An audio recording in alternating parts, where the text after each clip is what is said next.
ہم کو تم کو تربیت کے لیے ہر چیز میں آقا جی ساری کائنات کے حاکم ہیں، ساری کائنات کی حقیقت جانتے ہیں. ہاں جی، ہم کو ایک ذرہ برابر آقا جی سے مخالفت نہیں ہونی چاہیے، ہر چیز میں موافقت ہونی چاہیے، اور آقا جی کے پیچھے اندھا ہو کے چلنا ہے، ان کی بات کو سوچنا نہیں ہے. اگر تم کو یہ بات پتہ چلے کوئی بھی کہ حضرت محمد مصطفیٰ ایسا کہتے ہیں، ختم، تم نے اختلاف نہیں کرنا، مان لے بات، چاہے عقل میں آئے یا نہ آئے. صحابی ایسے ہی تھے. ایک صحابی آیا، اس نے کہا یا رسول اللہ تنگ دستی ہے، ہمارا میاں بیوی کا گزارا نہیں ہوتا ہے، کل شادی ایک اور کر لو. دیکھا، شادی ایک اور کر لو، اسے ایک اور شادی کر لی. ماشاء اللہ ماشاء اللہ ماشاء اللہ، اندھا ہو کے کر لی. حالات ایسے ہی رہے جیسے تنگ دستی. پھر آیا، کرم فرمائیں، رحم فرمائیں، تنگ دستی ہے کر بھی لیے، کہا ایک اور کر لو، ایک اور کر لی، رزق کھل گیا. دیکھا، اندھے ہو کے چلتے تھے. آپ ممبر پہ واز کر رہے تھے، اے اللہ، تو کوئی اٹھا بیٹھا تو آقا جی نے واز میں کہا کہ بیٹھ جاؤ اس کو، مسجد میں خطبے میں. باہر سے ایک صحابی آ رہا تھا، اس نے بیٹھ جا کا لفظ سنا، ادھر ہی بیٹھ گیا سڑک میں. اس نے کہا بھائی اٹھو، کہاں بیٹھ رہے، ایک طرف جاؤ یا مسجد میں جاؤ، اندر جاؤ. کہا، انہوں نے کہا بیٹھ جاؤ، بس اب بیٹھ جانا ہے. اللہ اللہ اللہ، خدا ہم کو تم کو ایسا کر دے. جو کتابوں میں کل عمر سمجھانا تھا، جو کتابوں میں کل عمر سمجھانا تھا، عشق نے پل میں عرفان وہ دے دیا، عشق نے پل میں کیوں نہ عرفان وہ دے دے. جب خدا اس کا ہاتھ بن جاتا ہے، خدا اس کی زبان، حدیث میں ہے، آقا جی کے طریقے پہ چلے تو پھر وہ خود نہیں بولتا، خدا کی زبان سے بولتا ہے، آقا کی زبان سے بولتا ہے. اس کو علم کی ضرورت نہیں ہے، وہ اب دوسری زبانوں سے بولتا ہے، تو اس کو علم سیکھنا پڑتا ہے، نہیں سیکھنا پڑتا. دیکھا، ایک علم ظاہری ہے، یہ بھی حقیقت ہے، لیکن ایک علم واجب بنیادی حقیقت ہے کہ اللہ تعالیٰ نے تم کو ملدنی علم دیا ہے. آقا جی کے 40 صباح 40 دن اخلاص سے عبادت کی، خدا حکمت کے چشمے اس کی زبان سے جاری کرتا ہے. یہ علم چھوڑے، دنیاوی علم میں زیادہ لگ گئے، قرآن کریم کی تلاوت چھوڑ دی، تسبیحات چھوڑ دی، نمازیں چھوڑ دی، آقا جی سے علیحدہ ہو گئے نا. بس جیسے ایک عقیدہ رکھنا ہے، لیکن ان کے طریقے پہ نہیں چلنا ہے. ہم کو آقا کے طریقے پہ چلنا اور اندھا ہو کر چلنا. بولو انشاءاللہ.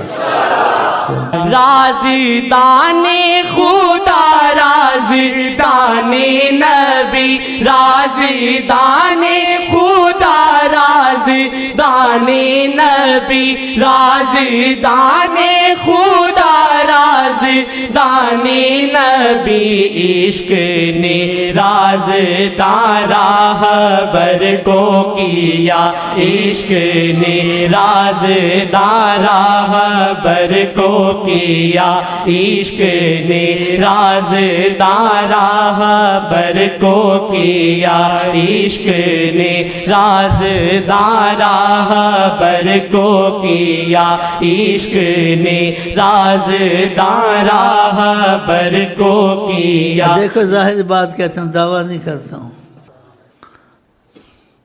بس ایک بات ہے میرے میں، زمین آسمان میں خدا کے بعد عظیم حضرت محمد مصطفیٰ کو سمجھتا ہوں. ان سے عظیم کسی چیز کو نہیں سمجھتا ہوں. اور جب تک مجھے کسی چیز میں دلیل نہ ملے آقا جی پسند کرتے نہیں کرتے ہیں، چاہے دنیا کے بڑے بڑے عالموں نے بات کہی ہوئے، میں اس چیز کو توجہ نہیں دیتا ہوں. ادھر سے جب پتہ چلے گا ماشاءاللہ ماشاءاللہ ماشاءاللہ ماشاءاللہ، جب ادھر سے مجھے پتہ چلتا آقا نے اس ماہ میں کچھ کہا، پھر اب ٹھیک ہے، جب ٹھیک ہو رہا، کسی نے بھی کہا ہو، چاہے عالموں نے مل کے کہا ہو یا کسی استغفر ولیوں نے بھی کہا ہو، اعتراض نہیں کرتا ہوں، لیکن بس کہتا ہوں ادھر سے جب کچھ سنوں گا پھر ایسے نہیں. رازدان خدا رازدان نبی رازدان خدا رازدان نبی رازدان خدا رازدان کیسے نبی. رازدان خدا رازدان نبی؟ چھوٹا سا واقعہ کا اشارہ کر دوں. طریقت کا ایک آدمی تھا، تو وہی باتیں علم کی سنتا تھا، علماء کا اختلاف. ایک دکان پہ گیا، اس نے کیا کتابوں کا تفسیروں کا پوچھا کہ فلانے چیز کا اختلاف دیکھوں، اس میں کیا اختلاف ہے، کیا لکھا ہوا ہے مفسروں نے، محدثوں نے. چیز سمجھ میں نہ آئے، واللہ عالم کہیں، انکار نہ کریں. کہتے حجابات ہٹے کہ سب چیز غائب، آقا نے سامنا کرایا اپنا اس شخص کو، اور کہا الجھن میں مت پڑو، خود سمجھ میں آ جائے گا کہ ہم ہماری نکاح میں ہم سب کچھ سکھا دیں گے. الجھن میں مت پڑو، سب سمجھ میں آ جائے گا. وہ اسی وقت شیخ دکان کو چھوڑ کے، کتابوں کو چھوڑ کے، تسبیح اپنی چلتا پڑھتا چلا گیا.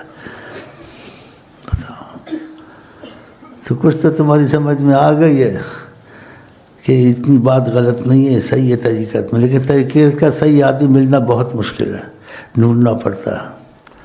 لیکن بعد میں کچھ عمل کرو گے تو پھر وسوسے، سوالات، جواب سب آقا تمہارا ختم کر دیں گے. تم بس ایک نیت کر لو کہ آقا کی بات سوچ کے نہیں ماننی ہے، پاگل کی طرح بغیر سوچے ماننا ہے، اور آقا کی ہر چیز میں موافقت کرنی ہے ان کے ساتھ، اور آقا کے معاملے میں گنجائش نہیں ڈھونڈنی. جیسے چاہتے ہیں ویسے ہی کرنا، جیسے ان کی مرضی ہے. اگر وہ نہ ہو سکے تو اپنے آپ کو ملامت کرے، کوشش میں لگا رہے. رازدان خدا رازدان نبی رازدان خدا رازدان نبی رازدان خدا رازدان نبی. عشق نے رازدان راہبر کو کیا، عشق نے رازدان راہبر. ادھر بدل دو، مجہول رکھوں. حکمت ہے اس عشق نے رازداں نہ عاشق کو کیا. شاباش. عاشق کا لفظ انسان مجہول، کوئی بھی عاشق ہو اس کو رازدان کرے گا. راہبر کو کہیں گے اب تے منہ خود میاں مٹھو بنے ہوئے ہیں، چلو ہم نہیں بنتے، تم بنو. ٹھیک ہے، کسی سے پیٹ پیڑ سے نہیں ہو رہی ہے. ہاں کسی بیٹھے ہوئے نا بیچ میں منحوس، دیکھو یار یہ کیسی باتیں کرتا ہے، یار یہ ایسی باتیں کرتا ہے، کرے گا، کر کے مرے گا. ہاں. رازدان خدا رازدان نبی. عشق نے رازدان عاشق کو کیا، عشق نے رازدان عاشق کو کیا، عشق نے رازدان عاشق کو کیا، عشق نے رازدان عاشق کو کیا. اخلاقی پہلو، تم سے شیعہ ملے، سنی ملے، وہابی ملے، یہودی ملے، اخلاق محمدی سے بات کرنا ہے اور دل میں اس سے علیحدہ رہنا ہے. وہ کیسے؟ ثبوت پیش کروں. یہودیوں سے بدترین دشمن مسلمانوں کا کوئی نہیں ہے. اشد عداوۃ للذین آمنوا الیہود والذین اشرکوا. بہت ہی دشمنی، بے پناہ دشمنی کرنے والے یہ آیت کا مفہوم، صحیح مفہوم، مسلمانوں سے یہودی ہیں اور شرک والے ہیں. یہ ہندو، یہ تمہارے دھوتی والے اور کیا کہو. اوف، بہت دشمن ہے. آقا جی کے پاس 2 یہودی آئے، جب گزرے تو انہوں نے دیکھا یہی محمد مصطفیٰ ہیں، تو آپس میں جیسے کھڑے ہو گئے. دیکھ تو رہے جن کے متعلق سنتے تھے. آقا جی کہتے لیس الخبر کالمشاہدہ، کسی چیز کا سننا اور کسی چیز کا دیکھنا برابر نہیں ہوتا ہے. انہوں نے سنا ہوا تھا کوئی محمد ہے، لیکن جب سامنا ہوا حیران ہو گئے اور جا نہ سکے، گھڑی گھڑی آقا کی طرف دیکھتے تھے۔ پھر ان سے جیسے رہا نہ گیا، ان یہودیوں سے آقا کے قریب آیا، کہا کچھ آپ سے اجازت مانگتے ہیں۔ کہا کیا چاہتے ہو؟ کہ ہم چاہتے ہیں آپ کے ہاتھ چومیں، آپ کے پیر چومیں۔ نبی کریم نے اجازت دے دی، انہوں نے ہاتھ چومے، جیسے حدیث میں لفظ ہے فقبلا یدا ورجلا رسول اللہ صلی اللہ علیہ وسلم، حدیث شریف میں انہوں نے آقا جی کے ہاتھ چومے، پھر آقا جی کے پیر چومے۔ بتاؤ، آقا جی نہیں کہ تم نجس ہو، پلیت ہو، حالانکہ قرآن میں انما المشرکون نجس، یہ مشرک پلیت ہوتے ہیں، لیکن اخلاقی پہلو لوگوں سے اچھا ہونا چاہیے۔ اخلاقی پہلو میں سب لوگ داخل ہیں۔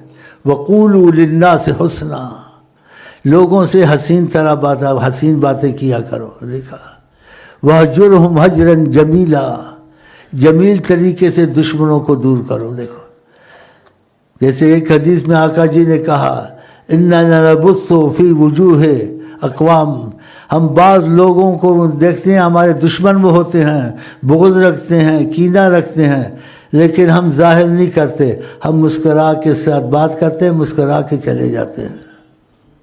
وَقُلُوبُنَا تَلْعَنُهُمْ، اور ہمارے دل ان کو لعنت کرتے ہیں۔ دیکھا، یہ چیزیں یاد رکھیں۔ مطلب ہے کہ اللہ کے لیے بغض کرنا اور محبت کرنا، لیکن وہ حکمت کے طریقے سے ہو، جیسے ہمارے نبی نے سکھایا ہے۔ کافر آیا، یہودی آیا، اس کو بولا چل چل، مشرک نجس ہے، بتوں کے پوجنے والے، دھوتی والے، چوٹی والے، تو پھر وہ خوش ہوگا یا پھر کیا ہوگا؟ تم کو بھی کچھ کہہ دے گا۔ اور قرآن نے بھی سکھایا اخلاق، وَلَا تَسُبُّوا الَّذِينَ يَدْعُونَ مِن دُونِ اللَّهِ، تم گالی نہ دیا کرو ان مشرکوں کو، ان کو گالی مت دیا کرو۔ فَيَسُبُّوا اللَّهَ عَدْوًا بِغَيْرِ علم، ان کو علم تو ہوتا نہیں خدا کی عظمت کا، یہ پھر تمہارے خدا کو برا کہیں گے۔ دیکھا، تو تم ان کو برا نہ کہا کرو۔ دیکھا، گالی نہ دیا کرو، خاموشی اختیار کرو۔ تو ایسے نہ کرنا کہ میں نے تم کو جوش تو دلایا محبت کا، عشق کا، تو ایسا کام نہیں کرنا۔ دیکھو آقا جن یہودیوں کے ساتھ اخلاق کیا نا، ایسے اخلاق سب کے ساتھ، دل میں جو تمہارے ہے وہ ہے۔ وَإِنْ اسْتَجَارَكَ أَحَدٌ مِّنَ الْمُشْرِكِينَ فَأَجِرْهُ حَتَّى يَسْمَعَ كَلَامَ اللَّهِ، اگر کوئی مشرک ہے، ہاں جی ہندو ہے، کچھ بھی ہے، وہ تمہارا ہمسایہ بننا چاہتا ہے، کہا بنا لو قرآن میں، شاید وہ اللہ کا کلام سننے اس کو فائدہ ہو۔ لیکن کلام انسان حکمت سے کہے، تن سے اور ٹوک سے اور گالی گلوچ سے برا بھلا کہہ کے نہ کہے۔ کچھ سمجھ میں آئی یا پہلی بھی گئی؟ زلیخا مرد تھی، عورت تھی؟ اچھا بھائی میں تھک گیا ہوں اور میں کہتا ہوں آئی لو یو ٹو